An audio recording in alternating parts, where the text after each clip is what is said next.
देश में संचार क्रांति और पंचायती राज के जनक पूर्व प्रधानमंत्री स्वर्गीय राजीव गांधी की पुण्यतिथि पर शहर कांग्रेस कमेटी के सदस्यों ने नौदरा ब्रिज स्थित प्रतिमा स्थली पर श्रद्धांजलि अर्पित कर राजीव गांधी के कार्यों को याद किया।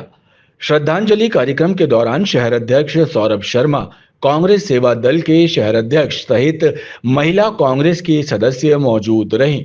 कांग्रेस जनों का कहना है कि राजीव गांधी ने अपने प्रधानमंत्री कार्यकाल के दौरान देश में संचार क्रांति लाकर युवाओं को रोजगार के अवसर प्रदान किए थे।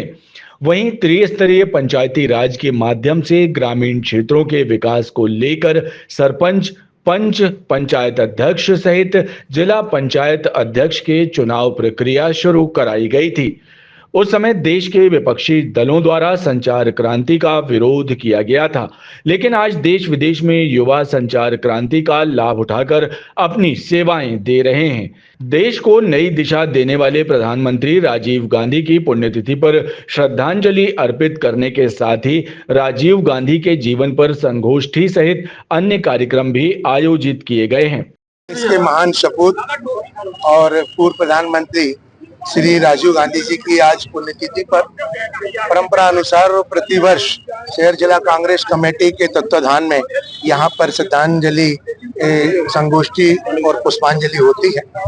और आज हम याद करते हैं जब उनके कार्यकाल को, चाहे वो पंचायती राज यहाँ पर दिया गया हो, चाहे संचार व्यवस्था, क्योंकि कंप्यूटर युग का जो युग था वो राजीव गांधी जी के ही समय की देन थी। और शायद वो ये समझ चुके थे कि अगर हम समय के साथ नहीं दौड़ेंगे तो फिर देश बहुत पीछे रह जाएगा। और याद होगा आपको, उस समय बहुत से विपक्ष के नेताओं ने कंप्यूटर युग का बहुत बड़ा विरोध किया था और ये कहा था कि राजीव गांधी जी जो है हर हाथों से काम छीनना चाहते हैं।